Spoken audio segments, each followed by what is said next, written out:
Hello everyone, how are you? Hope you all are fine. Welcome to Smart English with Shomon. Basic English গ্রামারের যে class আমরা শুরু করেছি, গত ক্লাসে আমরা বি ভার্ব এর উপরে একটি ক্লাস নিয়েছি।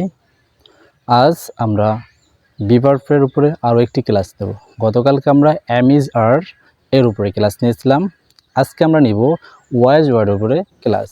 আমরা আজকের এই ক্লাসে দেখব কিভাবে ওয়াজ কিভাবে ওয়ার ব্যবহার করা যায় একটি সেন্টেন্সে। চলো শুরু করি। ওয়াজ ওয়ার দুটো ভার্ব। ওয়াজ কোন কোন সাবজেক্টের সাথে আমরা ব্যবহার করব, ওয়ার কোন কোন সাবজেক্টের সাথে ব্যবহার করব সেটা আগে দেখে নেই।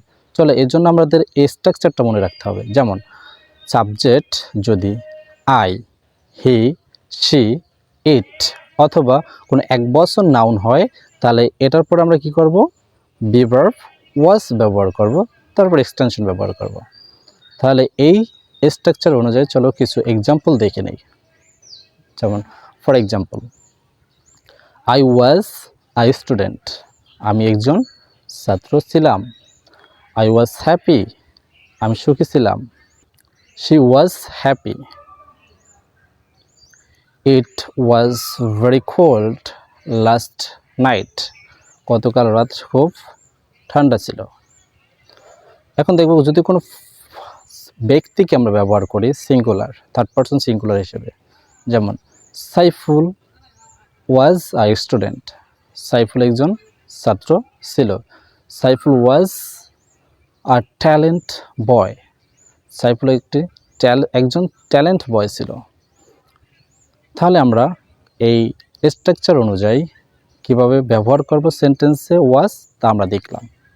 এখন দেখব ওয়ার কিভাবে পাস্ট সিম্পল টেন্সে আমরা ব্যবহার করতে পারি। এর জন্য আমাদের আরেকটি স্ট্রাকচার শিখতে হবে। যেমন সাবজেক্ট যদি উই, দে অথবা প্লুরাল কোনো নাউন হয়, তাহলে আমরা এই প্লুরাল নাউন এর পরে ওয়ার ব্যবহার করব প্লাস এক্সটেনশন। যেমন দে ওয়ার হ্যাপি, তারা সুখী ছিল। উই ওয়ার অ্যাট স্কুল, আমরা স্কুলে ছিলাম। তাহলে আমরা পাস্ট সিম্পল টেন্সে কীভাবে ওয়াজ ওয়ার ব্যবহার করতে হয় সেটা শিখলাম। এখন দেখব পাস্ট কন্টিনিউয়াস টেন্সে কীভাবে ওয়াজ ওয়ার ব্যবহার করব। এর জন্য আমাদের কিছু বেসিক তথ্য জানা লাগবে। যেমন আমরা ওয়াজ অথবা ওয়ার এর সাথে কোন কোন সাবজেক্ট আমরা ব্যবহার করব সেটা আমরা অলরেডি বলে ফেলছি। তাহলে ওই সাবজেক্টের সাথে আমরা ওয়াজ ওয়ার ব্যবহার করব পাস্ট কন্টিনিউয়াস টেন্সে। যেমন পাস্ট কন্টিনিউয়াস টেন্সের যে গঠন অনুযায়ী আমাদের ব্যবহার করতে হবে। তাহলে আমরা পাস্ট কন্টিনিউয়াস টেন্সের গঠন অবশ্যই সবাই জানি। যেমন subject, was were, verb present form, তার সাথে কি আইএনজি, এক্সটেনশন, আমরা এটা জানি। তাহলে চলো আমরা এখন এক্সাম্পলের মাধ্যমে ক্লিয়ার হই। আই ওয়াজ লার্নিং ইংলিশ, আমি English শিখতেছিলাম।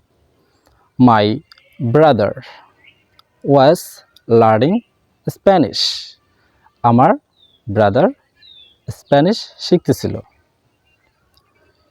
She was learning how to dance, সে শিখতেছিল কিভাবে নৃত্য করতে হয়। We were going to the market, আমরা বাজারটিতে যেতেছিলাম। উই ওয়ার লার্নিং ইংলিশ, আমরা ইংলিশ শিখতেছিলাম। They were going to madrasa, তারা মাদ্রাসায় যাচ্ছিল। তাহলে আমরা দেখলাম পাস্ট কন্টিনিউয়াস টেন্সে কীভাবে ওয়াজ ওয়ার ব্যবহার করতে হয়। এখন আমরা দেখব ওয়ারের একটা স্পেসিফিক ব্যবহার আছে। যদি কোনো কিছু কাল্পনিক হয় তখন আমরা ওয়ার ব্যবহার করি ইফের সাথে। যেমন if I were a king, যদি আমি একজন রাজা হতাম। তাহলে কাল্পনিক কোনো কিছু কল্পনা করার ক্ষেত্রে আমরা ওয়ার ব্যবহার করি। এখন দেখব কিভাবে ওয়াজ ওয়ার দ্বারা আমরা ইন্টারোগেটিভ সেন্টেন্স তৈরি করতে পারি। তাহলে আমরা জানি ওয়াজ ওয়ার সাবজেক্টের আগে যাবে, তারপরে সাবজেক্ট থাকবে extension. Was I a student, আমি কি একজন ছাত্র ছিলাম। ওয়ার উই গোয়িং টু মাদ্রাসা, আমরা কি মাদ্রাসায় যেতেছিলাম। তাহলে আজ এ পর্যন্তই আমরা শিখলাম কীভাবে ওয়াজ ওয়ার ব্যবহার করতে হয় একটি সেন্টেন্সে থাক, দেখা হবে অন্য কোনো ক্লাস।